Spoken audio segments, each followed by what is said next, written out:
پیر کے دن، اور نبی کی آمد بھی پیر کے دن ہوئی.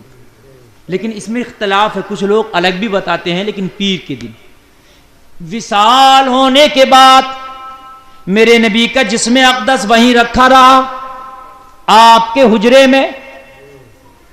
اور وہ حجرہ کون سا تھا؟ جہاں آپ کا آج مزار ہے نا، جہاں قبر ہے، وہی نبی کا حجرہ تھا، وہی نبی کا گھر تھا، وہیں رکھا رہا. اور کتنے دن رکھا رہا معلوم ہے؟ 3 دن تک. کتنے دن تک؟ زور سے بولو. 3 دن تک رکھا رہا. وجہ کیا تھی 3 دن تک رکھنے کی؟ یہ بھی سن لیجئے. موبائل تو تھے نہیں، فون تو تھے نہیں، سب کو خبر کر دی جاتی، دور دور تک خبریں ہوتی رہیں، صحابہ آتے رہے. اور باضابطہ طور سے نماز جنازہ نہیں پڑھائی گئی جیسے ہمارے ہاں پڑھائی جاتی ہے. کچھ لوگ پوچھتے نبی کی نماز جنازہ کس نے پڑھائی تھی؟ تو کسی نے نہیں پڑھائی تھی. لوگ آتے تھے، پڑھ کے چلے جاتے تھے. اور وہ نماز جنازہ کیا تھی؟ وہ ایک دعا تھی. اور یہ ہماری جو نماز جنازہ یہ بھی ایک دعا ہی ہے. اس میں جو ہے اللہم اغفر لی حینا و میتنا، یہ دعا ہی تو ہے، یا اللہ ہمارے زندوں کی بخشش کر، یا اللہ ہمارے مردوں کی بخشش کر. تو یہ نماز جنازہ بھی دعا ہے، پھر وہ نبی والی بھی تو دعا ہی تھی. اللہ اللہ. تو آتے تھے 3 دن تک، صحابہ آتے رہے، آتے تھے پڑھ کے چلے جاتے، آتے پڑھ کے 3 دن تک یہ عمل رہا. کتنے دن تک رہا؟ مولا علی دماد پیمبر، حیدر کرار فاتح خیبر، حضرت علی نے میرے نبی کو اپنے پیارے پیارے ہاتھوں سے غسل دیا ہے. اور وہیں پر نبی کی تربت بنائی گئی، اسی گھر میں جہاں نبی رہتے تھے، جو آج روضہ رسول ہے. اور وہیں پھر میرے نبی کو قبر کے حوالے کیا گیا. ذرا 2 منٹ ذرا توجہ سے سننا. فضل بن عباس کہتے ہیں جب نبی کو قبر میں رکھا جا رہا تھا نا، تو میں قبر کے اندر چلا گیا. آدمی جاتا ہے نا قبر کے اندر، اپنے ہاتھ میں لیتا ہے میت کو، پھر رکھتا. ایسے ہی میں نے اپنے ہاتھوں سے مصطفیٰ کو قبر کے حوالے کیا. فضل بن عباس فرماتے جیسے میں نے قبر میں رکھا، میری آنکھوں سے آنسو نکل پڑے.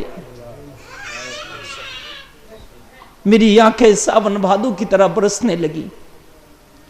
اندر سے دل کہتا تھا، جب نبی کی یاد آتی تھی تو نبی کا مکھڑا دیکھنے کے لیے نبی کے در پہ پڑ جاتے تھے. کبھی مسجد نبوی میں آ کے آمنہ کے لال کا اس چاند کا دیدار کرتے تھے. فضل بن عباس اب نبی کی یاد آیا کرے گی تو دید کی پیاس کیسے بجھے کرے گی. اس غم میں میری آنکھوں میں آنسو آئے، اشک بہے. میں بڑا پریشان تھا، قبر سے نکلنے کو من نہیں ہوتا تھا. میرے اندر سے دل میں خواہش پیدا ہوئی، فضل بن عباس نکلنے سے پہلے ایک موقع تیرے پاس ہے، کفن ہٹا کے ایک بار آخری بار مکھڑا دیکھ لینا. بھئی جب قبر میں ہے اور قبر والے کو رکھ دیا تو ابھی تو آخری موقع ہے نا، کفن ہٹا اور کفن ہٹا کے مکھڑا دیکھ لینا. فضل بن عباس فرماتے ہیں بس رہا نہ گیا، میں نے نبی کے چہرے اقدس سے کپڑا ہٹا دیا. جیسے ہی کپڑا ہٹایا میری نگاہوں نے اپنے دید کی پیاس بجھائی، مصطفیٰ کا مکھڑا دیکھا، نبی کے چہرے پہ میری نگاہیں پڑی، میری اکھیاں پڑی. میں نے کیا دیکھا؟ مصطفیٰ کے دونوں ہونٹ ہل رہے ہیں. یار بولو نا سبحان اللہ. دونوں ہونٹ ہل رہے ہیں جیسے کوئی سرگوشی کر رہا، جیسے کوئی کانوں میں باتیں کر رہا. فضل بن عباس کہتے ہیں میرا دل بولا، میرا دل بولا میرا کلال.